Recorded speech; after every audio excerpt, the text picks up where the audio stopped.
Hello everyone, welcome to Williams Lyceum. I'm your host Liam, aka Himbar, and today I wanted to do a review, right? One on camera, which I have done before actually, by the way.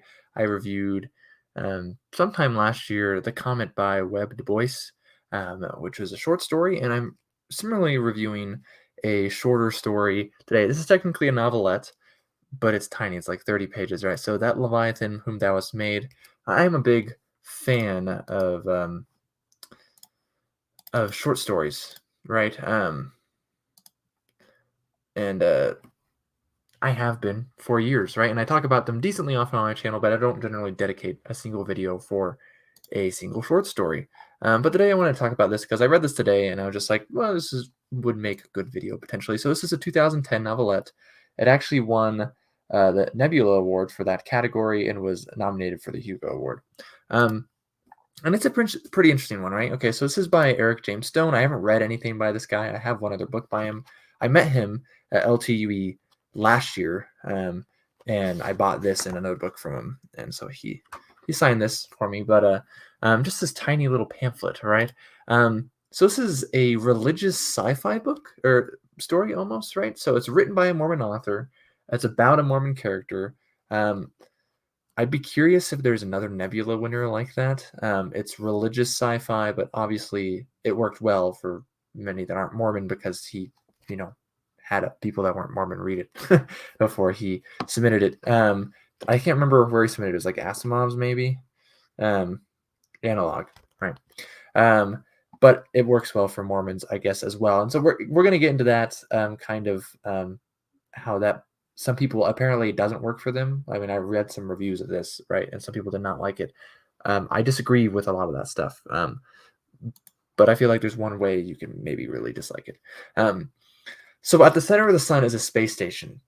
That's where this story takes place. Our narrator, speaking in first person, tells us he's speaking at a multi-denominational chapel, but this service is particularly for the Church of Jesus Christ of Latter-day Saints, which is the most popular Mormon church. For those unaware, Mormon is kind of like its own sect-ish of Christianity. There's a lot of churches, but the biggest one by far, which is like 98% of Mormons, are Church of Jesus Christ of Latter-day Saints. And so while speaking from his pulpit, itself is generally a comfortable thing from him. He's pretty used to it. He grew up speaking from a pulpit. He's never done so with aliens in the audience before, and there are aliens, and these are beings of plasma called swale, which is and they kind of look like whales too, right? So they space whales, swale. I don't know. They have a more technical name as well, but I didn't write that down. It's not that important. So they can get very large. They actually get larger as they get older. They don't stop growing, it seems like. And there aren't any actually in the chapel. They're just watching from a display. They also have three genders. So he immediately missteps, this narrator, by greeting the congregation as my brother and sisters, right? Which is just funny. The other problem of his is his single status, which is not really much of a problem. It just kind of is something in the back of this character's mind, right? Where he's just thinking about finding a partner, essentially. That's kind of leads to some of the humor in the story. But his pool of Mormon women his age on the station is zero. So, and then the third problem is there's a sociologist who believes it's immoral to proselytize to aliens, considering they've been in space a lot longer than humans have, and they've been around for a long time. It doesn't even make any sense, right? Like these aliens are older than Christianity, right? That's the idea.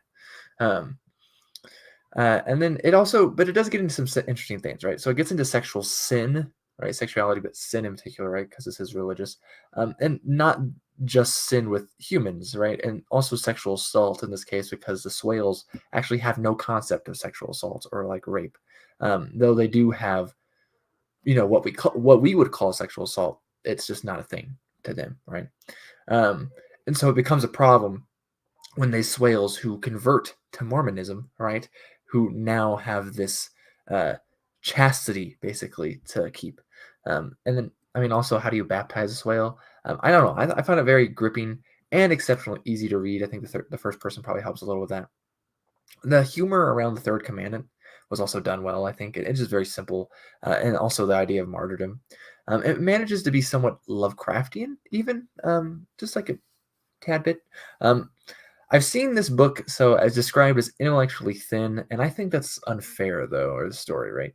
It gives you plenty to think about, but it isn't done in a literary style, right? It masks it with good entertainment. I think that's a win all around, personally, right? I mean, like when I write, like I like to have stuff that you can think about, but I want first and foremost a story to be entertaining, right? And sometimes stories are entertaining or worth it because they make you think so much, you know what I mean?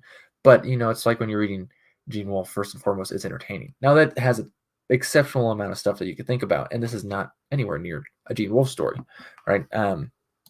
But it is good, and I think Stone does a good job. And I think there's an important note that it's not about a loss of faith, which is very typical in the modern period.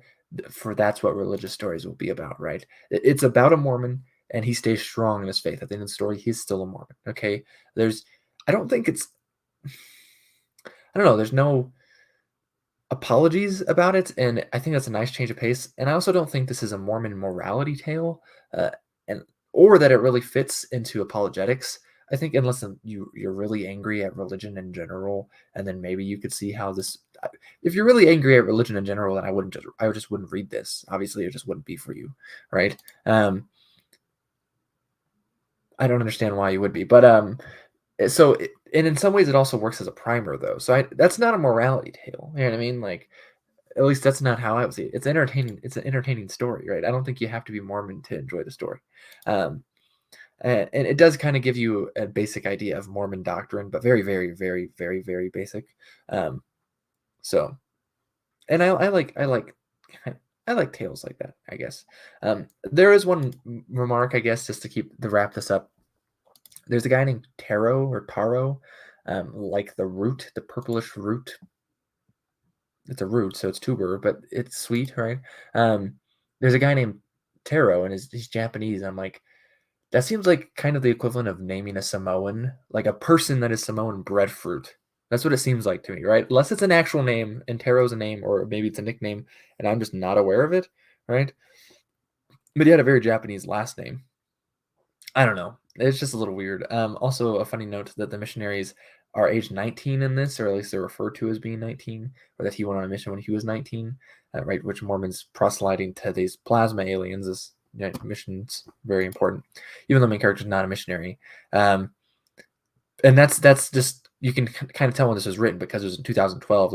The church changed the missionary age from 19 to 18, and so you can tell this was written before that, obviously, right? But obviously, it takes place. It doesn't say when it takes place in the future, but it's obviously very far in the future. The tech is pretty insane, right? They're in a space station in the middle of the sun, which has portals that can transport you to different things, right? So I mean, like it's obviously very high tech, probably decently far in the future, maybe not super far, right? That's not explored, and I think that's actually a good job. Also, I should note of world building. This stuff isn't explored, right? That like it doesn't explain. Oh, in this year they did this, right? And so like it doesn't tell us what year it is, or really what's going on, right? But it gives you a good idea of this world building that doesn't need to be explained, right? This story is short. Now, one other thing I could say that while it's very Mormon, and that's Christian in of itself, it does kind of ignore other Christian religions, which that did kind of come up to me, right? When they're talking about like because you look at these swales, right, and none of these swales they have a god kind of entity that comes up in the story, called Leviathan, right? Um, but at the same time, like no other Christians are proselytizing, and I don't that doesn't I know Mormons are known for it. I feel like there maybe would be other denominations of Christian swales, or even maybe other like a Buddhist swale. I don't think no, right? But again, it's a short story. It's very focused on the Mormons, right? So that's I don't know if that's a negative so much, but it did leave me wondering a little bit. Anyways, I'll end here with the scripture that he gets the title of this from, right, which is Psalms 104, verses 24 to 26 says, O Lord, how manifold are thy works, and wisdom hast thou made them all. The earth is full of thy riches. So is this great and wide sea, wherein are things creeping innumerable. both small and great beasts. There go the ships. There is that Leviathan whom thou hast made to play therein. And I think that works really well with the story. And again, like I think it has very interesting styles, ideas, right? Like Christians incorporating aliens, aliens that are not physical, so can't even be baptized, and also have three genders, right? I mean, like that's something that normally we just think of as completely not compatible, right? And so I think it's an interesting exploration. I don't think it's intellectually empty of stuff like that some people have said. But anyways, that's just my little thoughts on that Leviathan, whom thou hast made by Eric James Stone. You can just go ahead and read this real quick if you want, leave a comment, and discuss it with me down below. But Liam from Liam's Lyceum, I will catch you next time.